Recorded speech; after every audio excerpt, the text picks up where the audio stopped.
이 시간 주를 기쁘시게 하라, 주를 기쁘시게 하라라는 제목으로 하나님 말씀 증거하겠습니다. 할렐루야. 네, 오늘도 이 귀한 예배를 통하여서 하나님께서 우리 한 분 한 분의 심령마다 또 우리의 가정마다 풍성한 은혜로 채워주실 줄 믿습니다. 그 은혜들을 기대하시면서 함께 예배 드리실 수 있기를 소망합니다. 이 땅에 참 많은 수많은 사람들이 있습니다. 각자의 자리에서 서로 다른 모습으로 살아가고 있죠. 근데 공통적인 모습은 자신의 꿈을 위해서, 꿈을 향하여서 그 꿈을 이루기 위해서 열심으로 달려가고 있는 것을 우리는 보게 됩니다. 어떤 사람들은 그 꿈 가까이 다가와 있는 사람들도 있을 겁니다. 또는 그 꿈을 이미 이루어서 기쁨 가운데 또 찬양하며 즐거워하며 살아가는 사람들 또한 있을 것입니다. 또 한편으로는 아직까지 꿈을 찾지 못한 채 그저 막연하게 하루하루를 또 힘겹게 살아가는 분들 또한 있을 것입니다. 그만큼 우리에게 있어서, 우리가 인생을 살아가는 데 있어서 꿈이 참 중요합니다. 꿈이 있느냐 없느냐의 차이가 크죠. 그래서 사람들은 제각기 나의 꿈이 무엇인지, 나에게 허락되어져 있는 비전이 무엇인지 찾기에 힘을 쓴다는 것입니다. 여러분, 우리는 인생을 살아갈 때 꿈이 필요하지만 또 하나 꼭 필요한 것이 있습니다. 꿈만큼 중요한 것이 있다는 겁니다. 그게 무엇이냐면 지혜입니다. 꿈을 이루는 사람보다 더 중요한 것이 무엇이냐면 지혜로운 사람이 되는 것입니다. 이 자리에 함께 예배드리는 모든 우리 하나님의 백성들, 성도님들은 다 한 분도 빠짐없이 지혜로운 분들이 될 수 있기를 주님의 이름으로 축복합니다. 우리가 찾는, 우리가 간절히 바라는 이 지혜는 누가 주시냐면 하나님께서 주십니다. 하나님 안에 있을 때, 하나님과 교제하고 하나님과 함께 할 때, 하나님과 동행하여서 하나님의 인도를 받는 그 모든 사람들에게 하나님께서 지혜를 주시고 그 지혜를 받아 누리게 하신다는 것을 기억하셨으면 좋겠습니다. 우리가 읽은 이 오늘 본문 말씀 속에 보면 한 여인이 나옵니다. 이 여인은 너무나도 지혜로운 여인입니다. 이 여인의 지혜로 말미암아서, 이 여인의 지혜로운 행동으로 말미암아서 그의 남편과 그의 가족들과 그의 가문과 온 마을의 수많은 사람들이 목숨을 지키게 되는 사건을 기록하고 있습니다. 이 여인이 아니었다면 그의 남편뿐 아니라 모든 그 가족들과 마을 사람들이 죽게 될 위험에 처해 있었다는 겁니다. 다윗의 칼에 몰살당할 뻔한 일이 있었다는 것입니다. 지금 다윗을 보게 되면 어떤 상황이냐면 몹시 분노에 찬 상황입니다. 너무나도 화가 난 상태입니다. 그의 눈에는 살기가 가득했다는 것이죠. 누구든지 한 명이라도 걸리면 살아남지 못할 만큼 그는 지금 이성을 잃어버린 채 상황을 마주하고 있는 모습을 보게 됩니다. 어떤 모습이냐면 마치 가인이 자신의 동생인 아벨을 죽일 때와 동일한 모습이지 않을까라는 생각을 해봅니다. 이성적인 판단을 할 수가 없습니다. 누구의 이야기를 들을 마음의 여유가 조금도 없는 상황이라는 겁니다. 여러분, 가인이 자신의 동생을 죽일 때, 그렇게 분노에 가득 차 있을 때 창세기 4장에서 하나님께서 그를 향하여서 이렇게 말씀합니다. 죄가 문에 엎드려 있느니라. 죄가 너를 원하나 너는 죄를 다스릴지니라. 아멘. 하나님께서 가인을 향하여서 그렇게 말씀하셨다는 겁니다. 여러분, 우리의 삶 가운데는 늘 죄의 유혹이 도사리고 있죠. 사단은 매 순간마다 그 죄의 유혹으로 인하여서 우리가 걸려 넘어지기만을 기다리고 있다는 겁니다. 그러나 하나님께서는 우리를 향하여서 말씀하시죠. 그 모든 죄의 유혹을 외면하라고 말씀하십니다. 죄의 노예가 되지 말라는 거죠. 사단의 노예가 되지 말라는 겁니다. 왜냐하면 나도 죽을 뿐만이 아니라 상대방도 죽게 되고 모든 사람이 죽게 되는 엄청난 결과를 가지고 오게 되기 때문입니다. 하나님께서 왜 이 말씀을 주실까요? 세상의 소리, 사람의 소리, 사단의 소리, 그 어떤 소리도 듣지 말라는 것입니다. 그렇다면 우리는 누구의 소리를 들으라는 것일까요? 하나님의 말씀을 들으라는 겁니다. 하나님의 말씀을 붙들라는 겁니다. 오직 하나님의 음성만 들으라는 거죠. 그 하나님의 음성만 듣고 하나님의 귀한 은혜로서 우리에게 주어져 있는 그 하루하루의 인생을 살아갈 것을 말씀하고 계신 것입니다. 그런데 가인은 자신에게 주시는 그 하나님의 말씀을 철저하게 외면해 버립니다. 못 들은 척 했다는 거죠. 결국 사단의 방법을 선택합니다. 결국 사람의 방법을 선택하고 자신의 감정대로 그 일을 선택함으로써 그에게 말로 표현할 수 없는 고난의 길이 시작되었다라는 것입니다. 여러분, 오늘 다윗이 오늘 그 기로에 서 있다는 것이죠. 원인은 나발이라는 사람 때문입니다. 다윗에게 있어서 지금 너무나도 중요한 시점입니다. 어떤 것을 선택하느냐에 따라서 그에게 주어져 있는 앞으로의 미래의 모습이 달라질 수 있기 때문입니다. 여러분, 다윗이 어떤 사람입니까? 장차 이스라엘을 다스릴 왕이 될 사람입니다. 그런데 지금 이 한 번의 실수로 인해서 후회하게 될 일이 펼쳐질 수도 있다는 거죠. 그 후회하게 될 일로 인하여서 왕이 되지 못할 수도 있다는 겁니다. 지금 어떠한 상황이냐면 25장 전체의 내용을 한번 살펴볼 텐데, 먼저 사무엘이 죽었습니다. 25장 1절에 보면 사무엘이 죽음에 라고 시작을 하고 있습니다. 사무엘이 어떤 사람입니까? 이스라엘의 영적인 지도자죠. 영적인 아버지와 같은 사람입니다. 그 사람이 죽었다는 거죠. 국가적으로 큰 슬픔을 당했습니다. 다윗은 이때 쫓기고 있던 도망자의 삶을 살고 있던 신세였습니다. 사울이 자기를 죽이려고 혈안이 되어서 정말 찾아다니고 있던, 자기를 쫓아오고 있던 그때에 사무엘이 죽은 거죠. 여러분, 사울의 눈을 피해서 이리저리 도망 다니던 그 삶이 얼마나 힘들었겠습니까? 얼마나 지쳤겠습니까? 거기다가 사무엘의 이 소식을 듣고 다윗의 그 마음이 무너져 내렸다는 것입니다. 다윗만이 아니라 온 민족적으로 슬픔에 마음 아픈 일에 마주하고 있다는 겁니다. 너무나도 슬프지만 다윗은 지금 사무엘의 장례식에 갈 수 없는 처지입니다. 왜요? 거기에 가면 사울에게 잡히기 때문이죠. 잡히는 것만이 문제가 아니라 죽게 될 수도 있는 위험의 요소가 있기 때문입니다. 그런데 25장 1절에 보면 그는 사무엘의 장례식에 참여했다라는 걸 보게 됩니다. 후반부에 보면 이렇게 이야기합니다. 그의 집에서 그를 장사한지라 다윗이 일어나 바람 광야로 내려가니라. 아멘. 장례식에 참여했다라는 거죠. 그 슬픔 가운데 함께 하나님의 위로를 빌고 마무리가 된 이후에 더 이상 머무를 수가 없는 겁니다. 왜냐하면 언제 사울이 들이닥칠지 모르기 때문에 그는 자신의 부하를 이끌고 바란 광야로 내려갑니다. 바란 광야로 내려갔다가 거기에 머물지 아니하고 그는 곧바로 십광야 근처에 있는 마온이라는 마을로 들어갑니다. 여러분, 600명이라는 부하를 데리고 옮겨 다니는 것, 도망을 다니는 그 시간들이 수월하겠습니까? 편하겠습니까? 너무나도 힘들다는 거죠.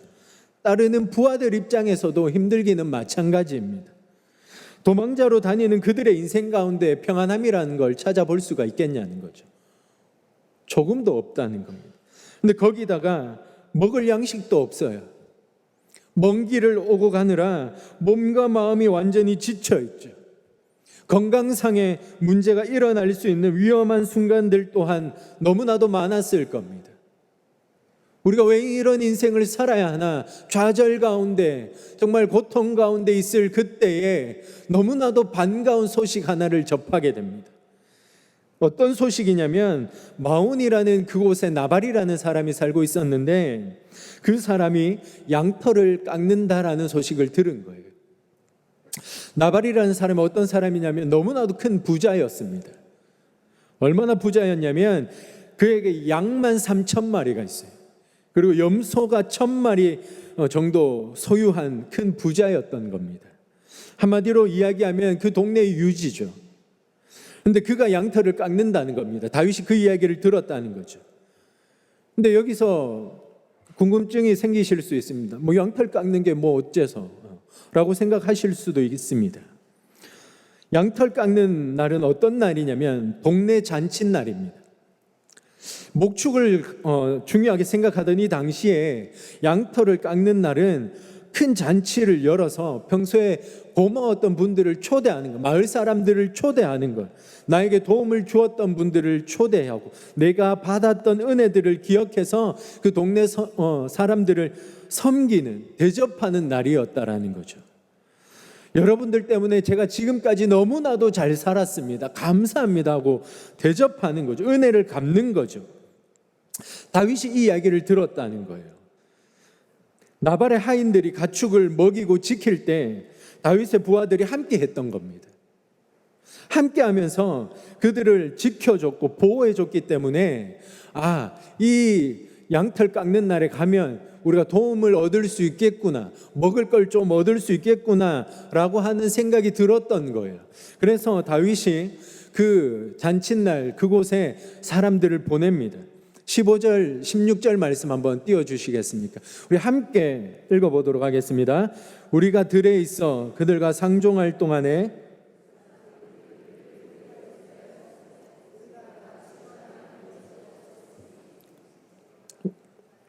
우리가 양을 지키는 동안에 그들이 우리와 함께 있어 밤낮 우리에게 담이 되었음이라. 아멘. 분명히 뭐라고 이야기합니까? 다윗의 부하들로부터 도움을 받았다고 이야기하고 있습니다. 이건 없던 일을 마치 있었던 것처럼 꾸며낸 게 아니라, 거짓말하는 게 아니라 정말로 있었던 일을 이야기하고 있는 겁니다. 자신들의 든든한 담이 되고 울타리가 되어 주었다라는 거죠. 그들의 도움이 있었기 때문에 우리가 안전할 수 있었고 우리의 가축을 지킬 수 있었다라는 것입니다. 당연히 감사한 일이죠. 은혜를 입은 거예요. 여러분, 나발이 다윗의 은혜를 잊으면 될까요? 안 될까요? 절대 잊어서는 안 되죠. 잊으면 사람으로서의 도리를 다하지 못하는 겁니다. 기본 예의가 아니라는 거죠. 그래서 다윗이 생각할 때 분명히 그 일을 기억할 거야, 분명히 우리가 사람을 보내면 도와줄 거야 라고 하는 생각으로 나발에게 사람을 보냅니다. 그리고 너희는 가서 내가 보냈다라고 이야기를 하라는 거죠. 다윗이 보내서 왔습니다라고 인사하라는 겁니다. 그러면 어디에서 왔는지, 누가 보냈는지를 알면 나발은 분명히 잘 대접할 거라고, 뭔가 먹을 것을 챙겨줄 거라고 해서 보냈던 거죠. 보내면서 또 다윗이 어떻게 하냐면 나발을 자신의 아버지의 자리까지, 그 위치까지 높여주고 자신을 한없이 낮춥니다.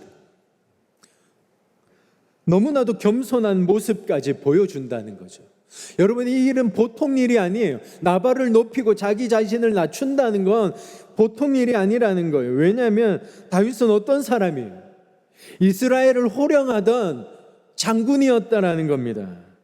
그런데 어떻게 이렇게 자기 자신을 낮추냐는 거죠. 자기의 부하들을 위해서 자기 자존심까지 철저하게 내려놓았다라는 겁니다. 그런데 사람들을 보냈더니 나발이 정말 도저히 해서는 안 될 행동을 합니다. 반전이 일어나요. 나발이 다윗이 보낸 그 사람들을 향해서 어떤 이야기를 하냐면, 다윗이 누구냐라는 이야기를 해요. 이새의 아들이 누구냐라는 거예요. 도저히 있을 수 있는 일이 아니죠. 자기가 다윗을 모른다는 겁니다. 다윗에게 입은 은혜가 없다라는 거죠. 여러분, 다윗은 골리앗을 쓰러뜨렸어요. 아시죠? 모르세요? 다윗은 골리앗을 쓰러뜨렸다고요. 우리도 알아요. 근데 나발이 모른다는 건 있을 수 없는 이야기라는 겁니다. 지금 다윗을 조롱하고 모욕하고 있는 거죠. 왜냐하면 도망자의 삶이기 때문에 무시했다라는 겁니다. 근데 거기에서 멈춘 게 아니라 더 나아갑니다. 확실하게 선을 넘어버리죠. 어떤 이야기를 하냐면 요즘에 각기 주인에게서 억지로 떠나는 종이 많도다라는 경악을 금치 못할 막말을 해버립니다. 다윗은 자신의 주인인 사울에게서 도망쳐 나온 형편없는 그냥 종이라는 거죠. 다윗이 보낸 사람들이 이 이야기를 듣고 충격을 먹어요. 그리고 다윗에게 와서 이 일을 있는 그대로 전하죠. 그 이야기를 들은 다윗이 어떻게 될까요? 눈이 뒤집히는 겁니다. 그럴만하죠. 다윗의 마음이 이해가 된다는 거죠. 아무렇지 않는 게 오히려 더 이상하죠. 감히 어떻게 이런 이야기를 할 수 있을까라는, 어떻게 감히 나에게 이렇게 대우를 할 수 있냐라는 거죠. 분노가 머리끝까지 차오릅니다. 13절 말씀 한번 띄워주시겠습니다. 함께 보겠습니다. 다윗이 어떻게 이야기하냐면 다윗이 자기 사람들에게 이르되 너희는 각기 칼을 차라 하니 각기 칼을 차매 다윗도 자기 칼을 차고 400명가량은 데리고 올라가고, 자기가 데리고 있던 사람들을 무장을 시킵니다. 그리고 400명 정도의 사람들을 데리고 올라간다라는 거죠. 여러분, 분위기가 얼마나 심각한지 아시겠죠? 보통 분위기가 아니에요. 살벌합니다. 지금 나발 그 한 사람의 행동으로 인해서 다윗은 400명의 무장한 부하들을 데리고 그들을 치러 올라갑니다. 뭐가 좀 다르지 않습니까? 평소의 다윗의 모습과 좀 다르죠. 다윗은 늘 하나님을 찾던 사람입니다. 늘 하나님을 예배하던 사람입니다. 아무리 억울한 일을 당해도 쉽게 흥분하거나 인간적인 방법을 선택하던 사람이 아니었다라는 거죠. 다윗은 이것보다 더한 일도, 더 심각한 일도, 더 큰 일도 얼마나 많이 겪었던 사람인지 모릅니다. 사망의 음침한 골짜기를 지나다녔던 사람이라는 거죠. 그때마다 사람의 방법이 아니라, 내가 하고 싶은 대로가 아니라 그는 철저하게 하나님을 의지하고 하나님 앞에 기도했던 사람입니다. 기도함으로 하나님의 선한 영향력을 흘려보냈던 사람입니다. 이 사건 앞뒤로 어떤 사건이 있냐면, 오늘 본문 말씀 앞뒤에 어떤 사건이 있냐면, 자기 자신을 그렇게 죽이려고 달려들고 쫓아다니던 사울을 완전히 상황이 뒤집혀서 자기가 사울을 죽일 수 있는 상황을 마주하게 됩니다. 그런데 어떻게 행동하냐면, 이 사울 역시 하나님께서 기름 부은 사람이기 때문에 내 손에 피를 묻힐 수 없다는 거죠. 내가 죽일 수 없다는 겁니다. 그래서 이 사울을 살려 보내줍니다. 그 사건이 앞뒤로 있고 이 가운데 오늘 이 본문 말씀이 있다라는 겁니다. 너무나도 다른 모습이지 않습니까? 분명히 같은 사람입니다. 나발이 자신에게 한 행동은 어떻게 보면 사울이 자신에게 한 행동과 비교해 보면 아무 일도 아니에요. 무장을 시켜서 끌고 데려갈 만큼의 큰 일이 아니라고요. 훗날 자신의 아들 압살롬이 반역을 일으켜서 자신의 자리를 뺏으려고 했던 일과 비교하면 심각한 일이 아니라는 겁니다. 그럼에도 하나님을 찾지 못하고 기도하지 못하고 하나님의 백성답게 자신의 감정을 다스리지 못하고 있는 다윗의 모습을 이 시간 우리는 마주하고 있다는 거죠. 여러분, 이게 우리의 모습이에요. 무너지는 건 한순간입니다. 늘 예배하고 늘 찬양하고 늘 하나님의 말씀을 붙들었다 할지라도 무너지는 건 한순간이라고요. 나발의 모습 또한 우리가 닮아선 안 될 줄 믿습니다. 여러분, 나발이라는 이름의 뜻은 어리석음입니다. 하나님을 모르기 때문에 어리석을 수밖에 없죠. 하나님을 의지하지 않기 때문에, 하나님을 찾지 않기 때문에, 하나님을 보지 않기 때문에 당연히 어리석을 수밖에 없는 겁니다. 그런데 우리는 하나님을 알지 않습니까? 다윗은 하나님을 알지 않습니까?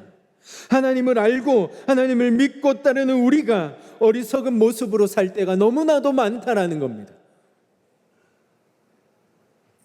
하나님을 철저히 예배하던 다윗 또한 이렇게 어리석은 모습을 보이고 있지 않습니까?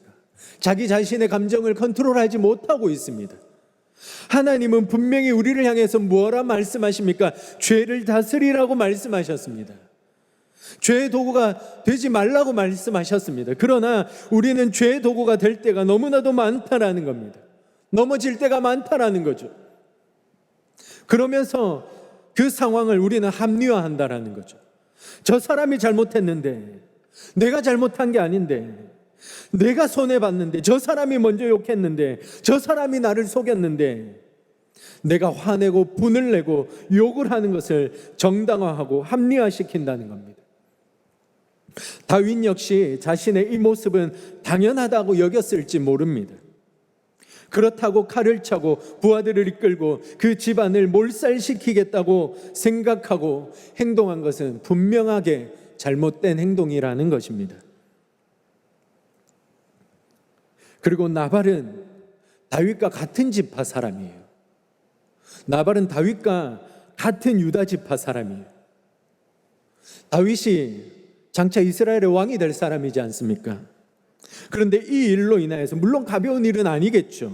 그렇다고 같은 지파 사람을 죽인다면, 이스라엘 백성들이 이 일을 알게 된다면 자신들의 왕으로 세우겠냐라는 거죠.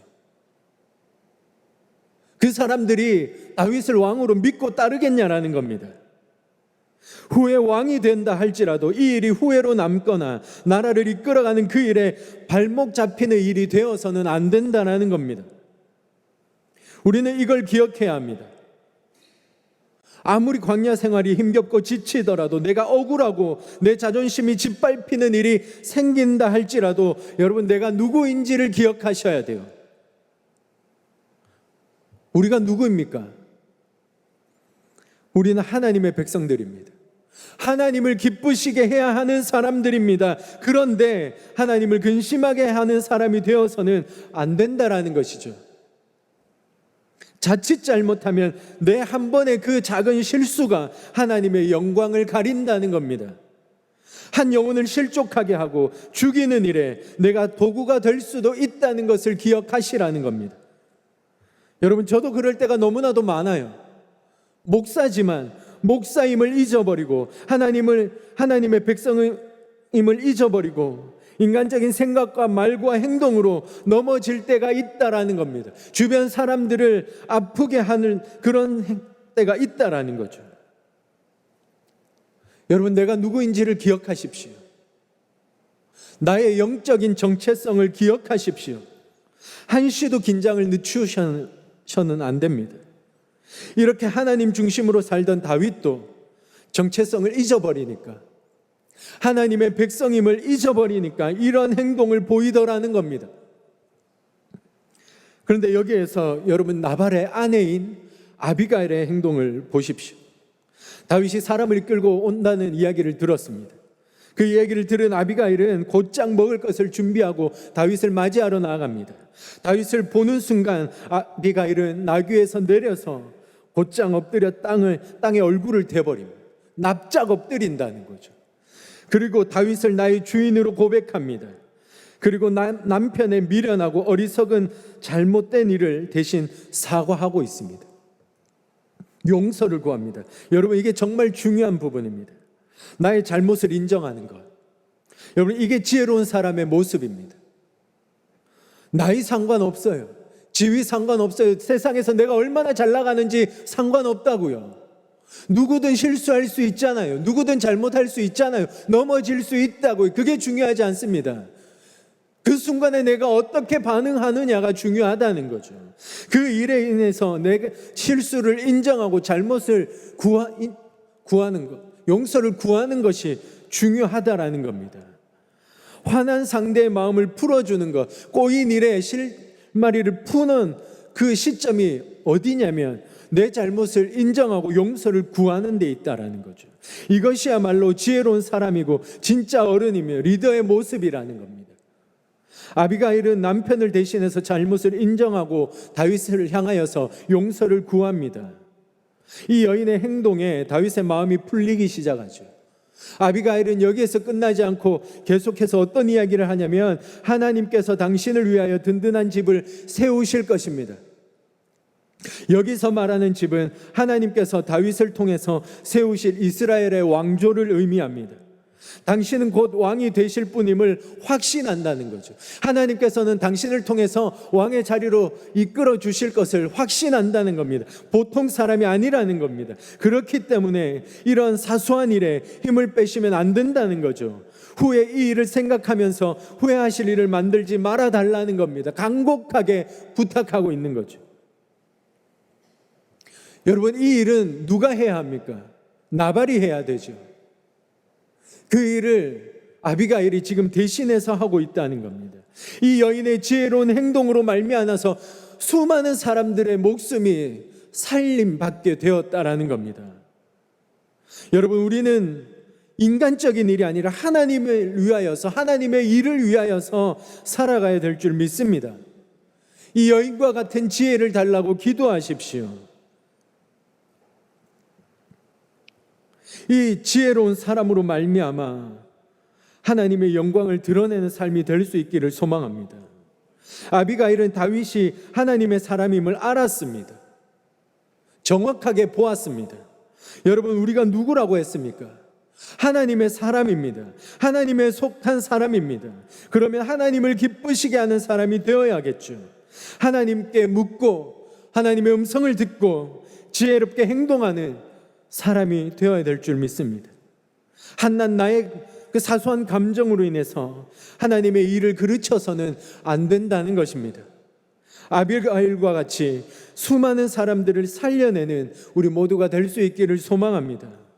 여러분, 오늘 본문에 나오는 다윗이 예수 그리스도의 예표라면 아비가일의 모습은 어떤 목사님께서 표현하기를 교회의 예표라고 말씀하시더라고요. 여러분, 교회는 어떤 곳입니까? 신부로서 신랑 되신 예수 그리스도와 하나가 되는 존재입니다. 주님은 교회의 머리가 되십니다. 그렇기 때문에 교회는 늘 주님 앞에 겸손함으로 엎드리고 그분 앞에 기도하고 그분의 말씀을 붙들고 그분의 인도하심을 받는 교회가 되어야 하는 것이죠. 우리가 교회이지 않습니까? 교회인 우리가 그렇게 살아야 된다는 것입니다. 지금 다윗이 도망자 신세이지만 아비가일은 도망자로 본 것이 아니라 이후에 세워질 왕으로 보았다라는 것입니다. 세상은 예수 그리스도가 어떤 분인지 몰라요. 그분의 가치를 모른다는 거죠. 그러나 교회인 우리는 그분을 알고 있습니다. 그분의 가치가 얼마나 대단한지를 알고 있다는 거죠. 그분이 모든 이름 위에 뛰어난 분임을 정확하게 보고 믿고 믿음으로 선포하며 그분과 승리의 길을 걸어가셔야 합니다. 아비가일이 다윗을 정확히 보고 섬겼듯이 우리 모두 주님을 정확하게 보고 섬김으로 하나님의 은혜를 흘려보낼 수 있기를 소망합니다. 수많은 생명의 열매를 맺으시는 주인공이 될 수 있기를 주님의 이름으로 축복합니다.